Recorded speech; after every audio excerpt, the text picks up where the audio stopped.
Hi, Alan Stratton from Woodturns. For this project, let's turn this small pedestal type bowl from pear. Now the pear is wet, freshly harvested, so we're going to have to let it dry a little bit.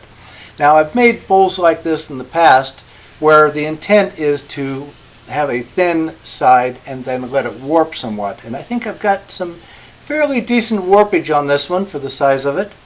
But the thing that always bothered me about those is that the foot was rather large, and since that's wet wood, if it dried too fast or shrunk, then it could develop a big crack. So for this bowl, I decided to try to hollow that pedestal type base and give it a thinness so that it would not crack, or it could just warp a little bit with the rest of the bowl, but especially not crack. So to do that, I've proceeded as fairly normal to begin with, but instead of totally hollowing the inside, I cut a bit of a tenon so that I could reverse it to hollow out the pedestal, and then the tricky part, you'll wonder about it, to reverse it again and to finish hollowing out the center.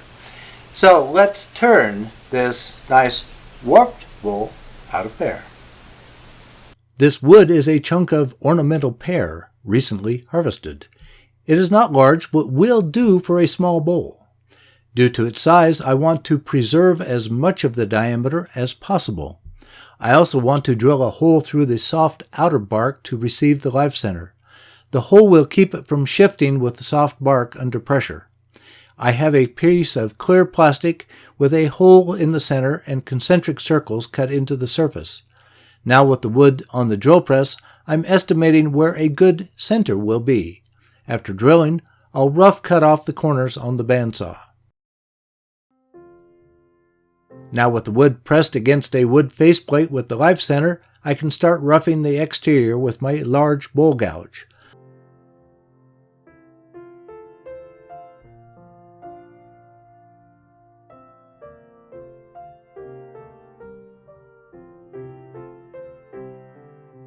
The wood is wet and soft. This makes tooling it much easier and gives me a bit of a shower.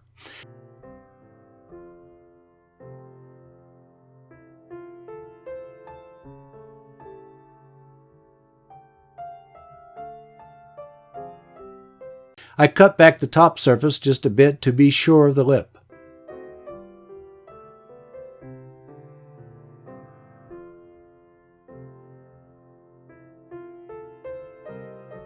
I decided to have a pedestal on this bowl, but before doing much shaping, I'm cutting my dovetail tenon on the bottom.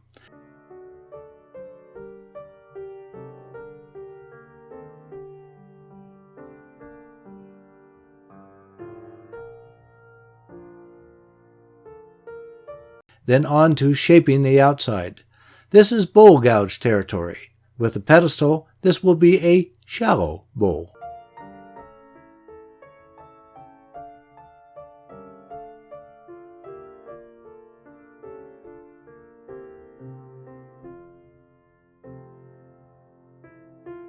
With the outside roughed out, I can take off the faceplate, put on the chuck, and remount the bowl.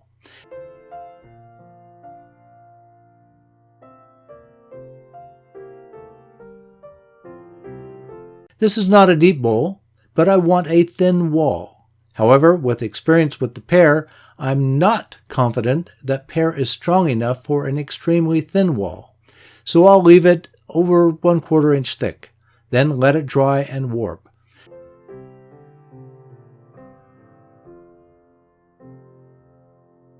This is a trade-off between thin enough to warp and not crack, and thick enough to not crack or break.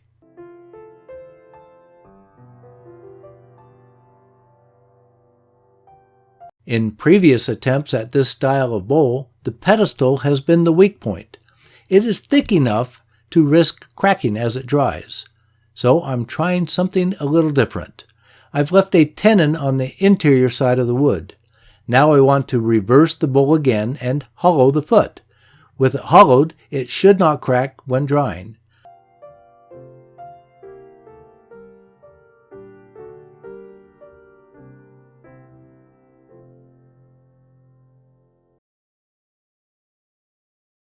Now I'll drill out the foot for a starter, then refine it hollow with a box scraper.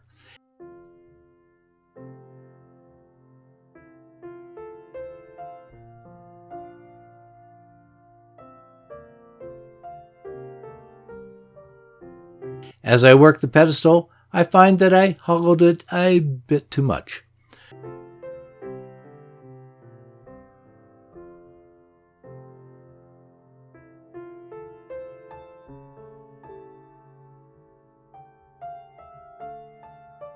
Oh well, I guess my pedestal will be a bit shorter. The hollow pedestal is just big enough to fit my long-nosed jaws. A little masking tape serves to keep from staining the wet wood with the metal jaws.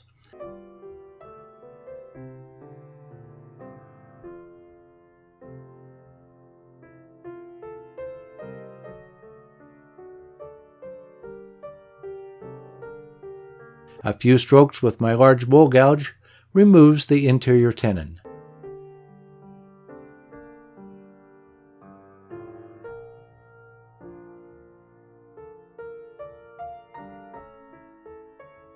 Next, I put the wet bowl in a brown paper grocery bag to give it its own nanoclimate.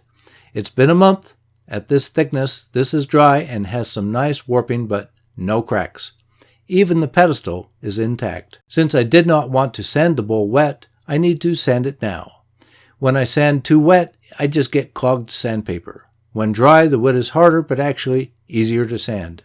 Sometimes I can sand after 2 days of drying when the surface wood is dry. I sand up through the grits. I cannot sand with the lathe on due to the warping. I do want the sanding pad to follow the warped wood. I thought about embellishing this bowl with layered dye. However, as I sanded it, I liked the wood even though it does not have a heavy pronounced grain. I decided to give it a bath with walnut oil and call it good. It is a pretty bowl.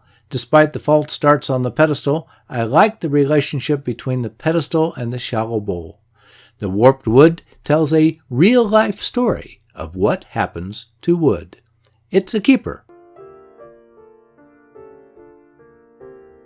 Please give this video a thumbs up, subscribe on my website, tell your friends, and send me your comments and questions.